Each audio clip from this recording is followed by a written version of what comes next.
গাইছে আমাৰ কাকাৰ বিয়া পাতি কিনে অৱস্থা বেয়া হৈ গৈছে মানে বিয়াৰ পিছদিনাই মনা হাতত দিছে বজাৰ কৰিবৰ কাৰণে। Hey guys hello and welcome back to my another mini blog. আৰু এতিয়া ধুনীয়াকৈ ৰাতিপুৱা টোপনি পৰা উঠি কিনে মই যাই আছোঁ বৰমাৰ বাজাৰত আমাৰ কাকাৰ লগত। মানে কি কাকাই বিয়া পাতি কিনে পিছদিনা মোনা হাতত লৈছে, মানে এতিয়া বাজাৰ কৰিব যাই আছে। শ্বশুৰ বাড়ীৰ মানুহ আহিব বোলে তাৰ।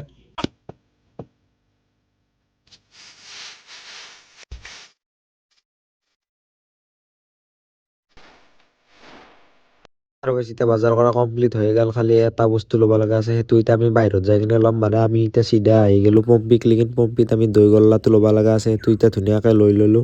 আৰু গাইছ এতিয়া চব বস্তু লোৱা কমপ্লিট হৈ গ'ল আৰু এতিয়া চিধা আহি গ'লোঁ ঘৰত। আৰু গাইছ ঘৰ আহি পোৱাৰ লগে লগে মাদাৰে মোক কৈছে যে চুলিত ৰংখিনি কৰি দি, মানে মাদাৰে বুঢ়া হৈছে হ'লিকৈ এতিয়া বোলে আৰু চেংৰা হয় চুলিগিলা ক'লা কৰি কিনে।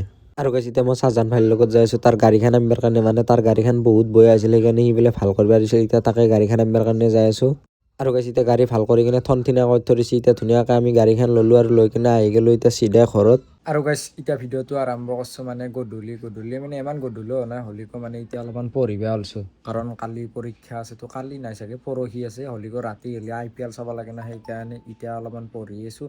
আৰু মানে মোৰ নেক্সট ছাবজেক্টটো আছে বায়'কেমেষ্ট্ৰি, মানে নামটো শুনিলেই কিবা ভয় লাগি যায়, সেইকাৰণে অলপমান পঢ়িছোঁ, মানে অলপমান বেছিকৈ পঢ়ি আছোঁ। আৰু গাইছ চশমাযোৰ কিন্তু মই লেভেলতে মাৰা নাই দিয়ক, মানে মাজতেতো মই চশমা মাৰি আহিছিলোঁ কিন্তু আৰু কেইদিনমান বাদ দিলোঁ। এতিয়া আৰু মানে চকুৰ অসুখটো অলপমান বেছি হৈছে, পানী চানী ওলাই থাকে, সেইকাৰণে আৰু মাৰা কৰিছোঁ এতিয়া। আৰু গাইছ এতিয়া পঢ়া পাতি কৰা কমপ্লিট হৈ গ'ল, এতিয়া বাগৰ দিওঁ ডেটছ ফৰ টুডে গাইছ, চি ইউ সুন।